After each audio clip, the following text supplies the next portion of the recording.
बिहार की राजनीति आजकल रोज नए नए मोड़ ले रही है। अब एक महिला सामने आई है जिसने अपने आप को बिहार के मुख्यमंत्री के रूप में प्रस्तुत करने का दावा पेश कर दिया है। आखिरकार कौन है यह महिला और क्या है इसका दावा? चलिए चलते हैं हमारे पटना संवाददाता विशाल के पास। सरकार अपने काम से हमारे काम की तुलना करे कि किसका काम ज्यादा बेटर, और उन तमाम इस साल हमने 156 लोगों का घर बसाया है। उन तमाम 156 लोगों को मैं खड़ा करने की ताकत रखती हूं। और आप दिखाइए कि आपने कितना घर बसाया है। करोड़ों का फंड आता है महिला आयोग में, कहाँ जाता है भाई? सारी महिलाएं आयोग से चल के यहाँ चली आती हैं। फिर यहाँ पे अगर हम किसी से 1000 रुपया भाड़ा ले लिए, गाड़ी का फेयर ले लिए, तो उस पर भी हमें बदनामी झेलनी है। बिल्कुल, यही मैं बात करना चाहता हूँ। बहुत सारे लोग इल्जाम भी लगाते हैं कि वीणा मानवी अगर कोई केस करती हैं या केस लड़ती हैं तो उसके बाद में पैसा भी लोगों से ऐंठती है। कोई गरीब नहीं कह सकता है कि वीणा मानवी ने किसी गरीब से पैसा लिया, लेकिन हाँ, आईजी लेवल का केस आता है, डीएसपी लेवल का केस आता है, विधायक लेवल का केस आता है, डॉक्टर्स लेवल का केस आता है, तो मैं क्यों ना लूं पैसा? मैं गरीब अमीरों के लिए थोड़ी समाज सेवा कर रही हूँ। मैं आप सोनपुर मेला चले जाइए, वहाँ बाहर बहुत बड़ा सा बोर्ड लगा हुआ है, उसमें लिखा हुआ है कि सर्दी में गर्मी का एहसास, सर्दी में गर्मी का एहसास। तो मतलब सोच लीजिए कि अगर कोई बोर्ड पे लिखा हुआ है कि सर्दी में गर्मी का एहसास लीजिए, तो समझ रहे हैं कि अंदर क्या होता होगा। पैसे के बल पे चुनाव लड़ते हैं तो पैसे के बल पे ही हम हारेंगे भी, ये जान लीजिए। अच्छा, ऐसे नहीं हार सकते? नहीं, ऐसे हम नहीं हार सकते। अगर पैसे के बल पे ही हम हारेंगे, लेकिन अगर कोई चैलेंज कर दे कि बिना पैसे के तुम खड़े हो जाओ और हम खड़े हो जाते हैं, तो मैं श्योर हूं कि जितना वोट मेरे को आएगा उससे बहुत कम वोट बगल वाले को आएगा। हम एक ही जगह कमजोर पड़ेंगे इलेक्शन में, पैसे के बल पे। पार्टी से कभी ऑफर मिला है कि नहीं किसी पार्टी से? क्योंकि पटना में तो बहुत सारे पार्टियां हैं। अरे भाई, क्यों मुंह खुलवा रहे? कोई ऐसी पार्टी नहीं है जिसने नहीं कहा कि आप पार्टी ज्वाइन कर लीजिए। सभी पार्टियों ने ऑफर किया, सभी। इनफैक्ट लास्ट जो चुनाव 19 में था उसमें तो यहाँ तक की बात बोली थी कि क्षेत्र सिर्फ बोल दीजिए, आप जाइए, आप में वो टैलेंट है। प्रलोभन ना सिर्फ बिहार में, झारखंड तक के लोगों ने हमें प्रलोभन दिया है। ये वीणा मानवी को लोग 10 साल से जान रहे हैं। 10 साल में कम से कम 3-4 चुनाव तो हमने देख लिए। तो षड्यंत्र रचना होता और पार्टी ज्वाइन करनी होती तो आप, ये बिहार बहुत छोटा सा जगह, पटना तो और भी छोटा। नमस्कार, मैं विशाल और आप देख रहे हैं केबीसी न्यूज। आज हम उस महिला के पास आए हैं, उस महिला के कार्यालय आए हुए हैं, जो महिला काफ़ी फेमस है। ना ही सरकार इनको पैसा देती है, ना ही जनता इनको पैसा देती है, मगर फिर भी ये उन महिलाओं की आवाज़ बनकर हमेशा सुर्खियों में रहती है। नामी बदनामी दोनों ये लेती है, मगर फिर भी अपने कदम को पीछे नहीं रखी है। चर्चाएं होंगी, कुछ विशेष बात भी होंगी, क्योंकि बहुत सारे हमारे जो व्यूअर हैं वो हमेशा पूछते हैं कि क्या वीणा मानवी आखिर है कौन, क्यों इतनी चर्चा में रहती है, आखिर इनके काम करने का मकसद क्या है? कहीं 2024 और 2025 का चुनावी खेल तो नहीं खेलने जा रही है? आखिर इसके पीछे का षड्यंत्र क्या है? कहीं ना कहीं ये कुछ षड्यंत्र रच रही है क्या? तो आइए उन्हीं से रूबरू करवाते हैं। वीणा मानवी जी, आपका तो सबसे पहले हमारे चैनल में स्वागत। बहुत बहुत धन्यवाद भाई। षड्यंत्र रच रही है क्या कुछ आप 2024 और 2025 को लेकर? वीणा मानवी को लोग 10 साल से जान रहे हैं जी। 10 साल में कम से कम 3-4 चुनाव तो हमने देख लिए। बिल्कुल। तो षड्यंत्र रचना होता और पार्टी ज्वाइन करनी होती तो आप, ये बिहार बहुत छोटा सा जगह, पटना तो और भी छोटा जिला महानगर है। तो सबको पता है कि अगर मुझे पार्टी ज्वाइन करना होता तो मैं कोई ना कोई पार्टी अब तक ज्वाइन करके और किसी एक मुकाम पे भी होती, और मुझे पता है कि मुझे टिकट भी मिलता, क्योंकि मुझे पता है कि मुझ में टैलेंट है, कि मैं अच्छे से लोगों को कन्विंस कर सकती हूँ, काम करने वाली महिला हूँ, और मैंने किया है, समाज को मैंने दिया है। तो मुझे क्या दिक्कत पड़ी है कि अगर मुझे करना रहता तो अब तक पार्टी ज्वाइन कर लिए रहते। पार्टी से कभी ऑफर मिला है कि नहीं किसी पार्टी से? क्योंकि पटना में तो बहुत सारे पार्टियां हैं। अरे भाई, क्यों मुंह खुलवा रहे? कोई ऐसी पार्टी नहीं है जिसने नहीं कहा कि आप पार्टी ज्वाइन कर लीजिए। सभी पार्टियों ने ऑफर किया, सभी। इनफैक्ट लास्ट जो चुनाव 19 में था उसमें तो यहाँ तक की बात बोली थी कि क्षेत्र सिर्फ बोल दीजिए, आप जाइए, आप में वो टैलेंट है। प्रलोभन ना सिर्फ बिहार में, झारखंड तक के लोगों ने हमें प्रलोभन दिया है। और झारखंड में तो चूंकि मैं वहाँ पे, मेरा अपना घर है, तो फिर पार्टी भी वहाँ पर है, कार्यालय भी आपका कार्यालय भी है, तो वहाँ पे इसलिए पार्टी का कोई, मेरे सभी नेतागण मेरे बहुत अच्छे प्रियजन हैं। और मुझे पता है कि मैं किसी भी पार्टी को ज्वाइन करूंगी तो एक रिस्पेक्टेबल पोस्ट पे मुझे मौका मिलेगा। आखिर क्या चल रहा है वीणा मानवी के मन में? आखिर क्यों पार्टी नहीं ज्वाइन करना चाह रही है? क्या आप खुद एक पार्टी लेकर आ रही हैं? कुछ लोगों को सरप्राइज देना चाह रही हैं? क्या है? नहीं है, देखिए एक्चुअली क्या है ना, इतने साल से लोग लॉलीपॉप दिखाते हैं हमें। हाँ, हमें इन द सेंस महिला को, हमें वीणा मानवी मीन्स महिला विकास मंच। तो मुझे लगता है कि अब मुझे लॉलीपॉप नहीं दिखवाना महिलाओं को। मुझे लगता है कि कुछ ऐसा लॉलीपॉप का करो, फैक्ट्री खोलना है। हाँ, खाना नहीं है, दूसरे से नहीं खाना है, फैक्ट्री ही हाँ, खोलना मुझे उसका। ऐसा लगता है कि कुछ ऐसा करो कि मरने के बाद भी लोग याद करें। एक इतिहास रचने का शौक रहा है मेरा, तो मैं थोड़ी एम्बिशियस हूँ कुछ मामले में और बहुत लॉयल हूँ। तो मुझे लगता है कि नहीं, जब यहाँ तक इतना आगे बन के आ गए तो क्यों ना हम महिला विकास मंच से ही कि महिलाओं को, जो अच्छी कर्मठ महिलाओं हैं उनको मौका मिले, जिन्होंने अपने क्षेत्र में, जैसे मेरी दीपशिखा है जो आज मधुबनी चले जाइए तो दीपशिखा, जैसे मेरी प्रियंका झा है दरभंगा में पहले भी इलेक्शन लड़ी, आज दहाड़ती है। तो इन तमाम कुछ चेहरे ऐसे हैं, और भी चेहरे, हाँ, डॉक्टर तारा श्वेता आर्या किशनगंज से हैं, और हमारी बगल में बैठी हुई हैं फ़ाहिमा खातून अपने केसरिया विधानसभा। तो मुझे लगता है कि अगर फ़ाहिमा खातून जी के पास अगर हज़ारों हज़ार के वोट हैं तो हारे। कहीं ना कहीं आपके बातों से ये भी तो लग रहा है आपने अपने मतलब मित्र कहिए, सहयोगी कहिए, या मतलब कि साथी कह लीजिए, आपने हर एक विधानसभा में एक एक लोग को छोड़ दिया है। तो इसका मतलब क्या समझा जाए? तो इसका मतलब बिल्कुल क्लियर समझा जाए कि हमने पहले लोगों को कार्य करके अपना कार्यशैली दिखाया। ना हम करोड़ों में टिकट खरीदेंगे, ना हम इस तरह के निठल्ले निकम्मे बनना चाहते हैं कि आया बस पैसा के बल पे इलेक्शन जीत लिया और हमारे पास पैसे भी नहीं है। भी मानती है कि टिकट खरीदने के लिए पैसा भी दिया जाता बिल्कुल, ये है, तो open उसमें है। मतलब ये नहीं है कि आपके अंदर कितना काबिलियत है। अगर काबिलियत में टिकट मिलने लगे पार्टीज में तो इतने अच्छे अच्छे होनहार चेहरे सामने आएंगे कि देखा नहीं जाएगा। आज जदयू में ही जितनी नेत्री हैं या जिस भी पार्टी में नेत्री हैं, 2-4 को छोड़ के, हाँ, कुछ देखेंगे किस तरह के, ठीक से बात तक करने नहीं आता है, उनको महिला आयोग दे दिया जाता है। हाँ, तो ये सब मुंह देखा देखी काम ना हो। बीजेपी में कोई ऐसा लोग नहीं, मैं तो, महिला नहीं है। भाई आप अगर चला रहे हैं तो चलाइए। आज महिला विकास मंच, मैं तो चैलेंज भी कर रही हूँ ना लगातार कि आप महिला आयोग का काम दिखाइए पिछले 5 साल का, और हम अपना काम दिखाते हैं पिछले 5 साल का, और फिर बैठ के ऑन ओपन एक सेमिनार हो, उसमें सरकार अपने काम से हमारे काम की तुलना करे कि किसका काम ज़्यादा बेटर। और उन तमाम, इस साल हमने 156 लोगों का घर बसाया है, उन तमाम 156 लोगों को मैं खड़ा करने की ताकत रखती हूँ। और आप दिखाइए कि आपने कितना घर बसाया है। करोड़ों का फंड आता है महिला आयोग में, कहाँ जाता है भाई?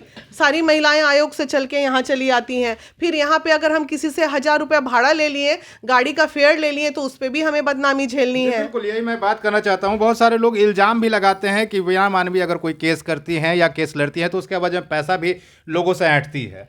कोई गरीब नहीं कह सकता है कि वीणा मानवी ने किसी गरीब से पैसा लिया, लेकिन हाँ, आईजी लेवल का केस आता है, डीएसपी लेवल का केस आता है, विधायक लेवल का केस आता है, डॉक्टर्स लेवल का केस आता है, तो मैं क्यों ना लूँ पैसा? मैं गरीब अमीरों के लिए थोड़ी समाज सेवा कर रही हूँ, मैं गरीब सहयोग राशि के तौर पर। बिल्कुल। और वो क्या देते हैं? क्या लाख रुपया या 51? आज कोई चैलेंज कर दे, मैं पूरे बिहार में नहीं पूरे इंडिया में कहती हूँ, एक भी पीड़िता चैलेंज कर दे कि मैंने 11,000 रुपए तक भी संगठन को योगदान किया होगा, तो मैं उसी दिन अपने महिला विकास मंच में ताला लगा दूंगी। महिलाएं आज, जैसे कल ये मैडम लोग जा रही हैं मोतिहारी, और मोतिहारी जा रही हैं, कहाँ? अरब में काम कर रहा है, अरेबियन कंट्री का आदमी है, तो क्या मांगा कि भाई गाड़ी में जाने आने का 5,000 रुपये खर्चा, आप गाड़ी दे दो, हमें पैसे नहीं चाहिए। यही तो होता है। ये तो, इसको अगर लोग कहता है कि पैसा लेती हैं, तो हाँ, हम लेते हैं। हम इतने बड़े समाज, खुलकर बोल रहे हैं, हाँ भाई लेते हैं। Exactly, हम अमीरों के, हाँ, बिल्कुल बिल्कुल बिल्कुल। अच्छा वीणा जी, एक बात बताइएगा, सरकार है, सरकार में बैठे लोग भी हैं, वो भी काम कर रहे हैं, मगर आपको काम करने का आवश्यकता क्यों पड़ जा रहा है? मतलब वो भी बिहार में, क्योंकि बिहार एक ऐसा राज्य है जहाँ के मुखिया खुद बोलते हैं कि बिहार में महिलाओं को हम आरक्षण, संरक्षण और मतलब जो भी एक महिलाओं के लिए होता है वो मुहैया करवाते हैं। उसके बावजूद आप लोग क्यों कर रही हैं? तो आपके कहने के अनुसार आप कह रहे हैं कि बिहार में आरक्षण और संरक्षण सब देते हैं, तो अभी आप सोनपुर मेला चले जाइए, वहाँ बाहर बहुत बड़ा सा बोर्ड लगा हुआ है, उसमें लिखा हुआ है कि सर्दी में गर्मी एहसास, सर्दी में गर्मी का एहसास। तो मतलब सोच लीजिए कि अगर कोई बोर्ड पे लिखा हुआ है कि सर्दी में गर्मी का एहसास लीजिए, तो समझ रहे हैं कि अंदर क्या होता होगा। आप भी समझदार हैं। तो हमारा सरकार जो है क्या काम कर रहे हैं, सब काम करते दिखाई देता है। तो भी एक महिलाओं के लिए होता है, वो मुहैया करवाते हैं, उसके बावजूद आप लोग क्यों कर रही हैं? तो अब आपके कहने के अनुसार आप कह रहे हैं कि बिहार में आरक्षण और संरक्षण सब देते हैं, तो अभी आप सोनपुर मेला चले जाइए, वहाँ बाहर बहुत बड़ा सा बोर्ड लगा हुआ है, उसमें लिखा हुआ है कि सर्दी में गर्मी एहसास, सर्दी में गर्मी का एहसास। तो मतलब सोच लीजिए कि अगर कोई बोर्ड पे लिखा हुआ है कि सर्दी में गर्मी का एहसास लीजिए, तो समझ रहे हैं कि अंदर क्या होता होगा। आप भी समझदार हैं। तो हमारा सरकार जो है क्या काम कर रहे हैं, सब काम करते दिखाई देता है, इसमें दिखाई नहीं देता है। हर एक घर के पीछे हमारी बेटी रोज फांसी लग रही है, टंग रही है, मर रही है, और सरकार के कागज पे थाना में जाता है और वो वहीं तक दब जाता है। अब महिला विकास मंच है, इसको उजागर करती है। महिला विकास मंच में देखिए, महिला विकास मंच क्या है, दर्द है, जुनून है, एक अपने में मतलब एक शक्ति है, वो सरकार नहीं कर सकता है। ये बताइएगा, एक अहम सवाल है, जैसा कि आप बता रही है काम करिए, सरकार के कामों में कहीं ना कहीं आप अड़ंगा दे रही है, क्योंकि सरकार जो काम नहीं कर रहा वो काम आप कर रही है। तो सरकार की तरफ से कभी दबाव आया है कि नहीं बीना मानवी पे कि आप ऐसा क्यों कर रही हैं, बंद कीजिए ऐसा करिए? नहीं, कभी नहीं, क्योंकि सरकार जो काम नहीं कर रही है वो काम हम कर रहे हैं, और सरकार की तरफ से कभी कोई दबाव नहीं आया। शायद यही वजह है कि इतना बोलने के बाद भी हमारे माननीय मुख्यमंत्री हमारी गलतियों को नज़रअंदाज करते हैं कि चलो बक कर रही है तो करने दो, काम तो करती है ना। नहीं तो अभी तक तो हम भी पता चलता कोई धारा लग गया रहता और जेल के अंदर रहते हैं।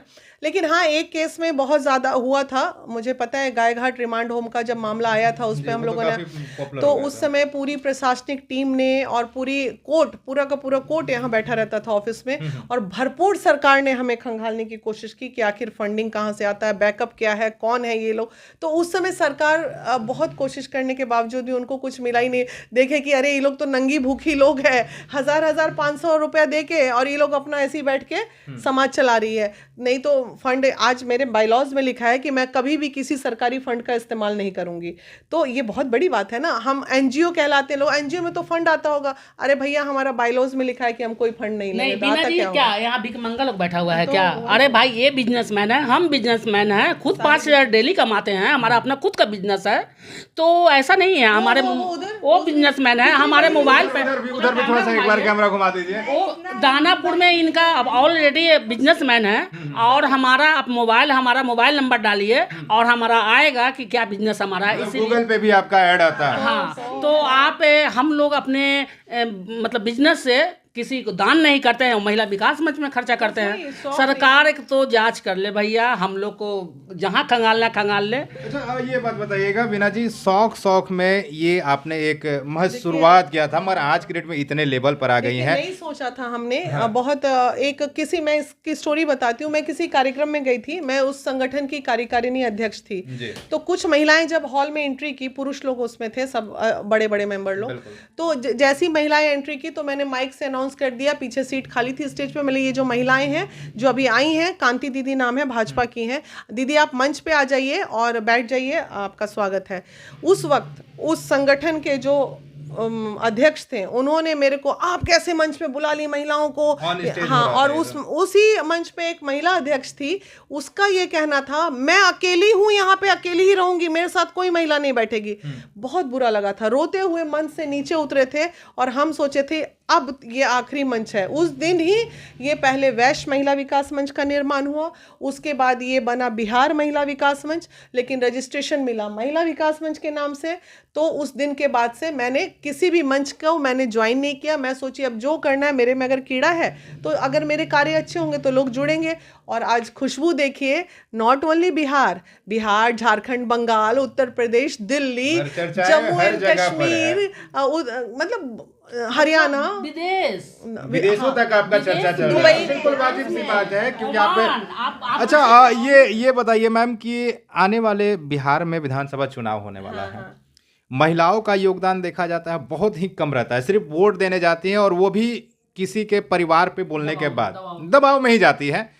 आपका क्या भागीदारी रहेगा? क्या आप चुनाव लड़ रही हैं, लोगों को जागरूकता दिलाएंगी, बिहार में और कुछ बदलाव लाना चाहती हैं, क्या लाना चाहती हैं, मतलब क्या करना क्या चाहती हैं? नहीं, अब मैं आपको जब इतना प्यार से इंटरव्यू दे रहे हैं, लेकिन अगर महिलाएं चाही और अगर समाज चाहा कि आप एक कर्मठ महिला हैं, तो मैं किसी भी पार्टी को ज्वाइन, मुझे पता है कि मैं पार्टी ज्वाइन करूंगी ना तो पिछलग्गू बन जाऊंगी फिर, मतलब पीछे दबा जैसे दिया नीतीश जाएगा आपको। जी अभी इतना बड़ा बयान दिए, जदयू वाली महिलाएं कुछ बोलिए नहीं पाई, तो हम अगर समाज चाहेगा ना तो मुझे ऐसे ही उठा देगा, मुझे कोई पार्टी का ज्वाइन करने की जरूरत ही नहीं पड़ेगी, तो फिर मैं स्वतंत्र जैसे दहाड़ती थी वैसी दहाड़ते रहूंगी। मतलब 25 में है, मन है कि लड़ा जाए, नहीं, देखते एक बार हैं ट्राई किया जाए। एक बार ट्राई करने में हर्ज नहीं है, अब इच्छा होती है, लेकिन मैंने वादा किया था कि मैं कभी कोई पार्टी ज्वाइन नहीं करूंगी, तो मैं नहीं, और अगर मैं पार्टी ज्वाइन की भी तो मेरी आइडियोलॉजी है उस पे पहले बॉन्ड बनेगा कि जब भी महिलाओं का मुद्दा आएगा, सरकार चाहे कोई भी हो,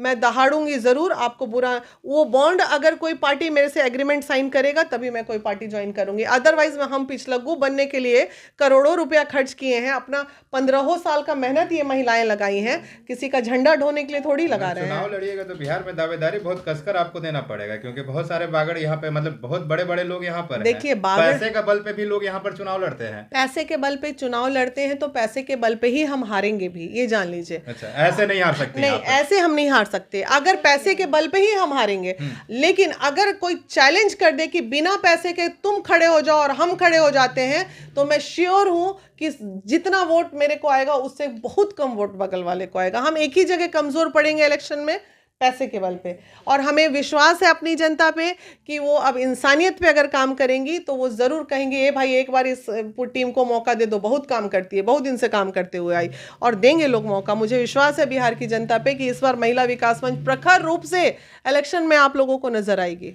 चलिए, ये थी बिहार की बेटी और दहाड़ने के लिए बिल्कुल शेरनी के जैसे तैयार है, तो जितने भी प्रतिद्वंदी है वो भी कान खोलकर सुन ले, क्योंकि ये अपना जो आवाज़ जिस तरह से ये बोल रही थी कि मैं दहाड़ने के लिए पूरी तरह से सक्षम हूं और तैयार हूं, तो अब आने वाले दिन में देखते हैं क्या होता है। हालांकि हम तो नहीं छोड़ने वाले हैं, क्योंकि पल पल की जो खबर है वो आप तक पहुंचाना हमारा कर्तव्य है, और ये कर्तव्य आगे भी चलता ही रहेगा। तब तक के लिए बने रहे हमारे साथ, धन्यवाद।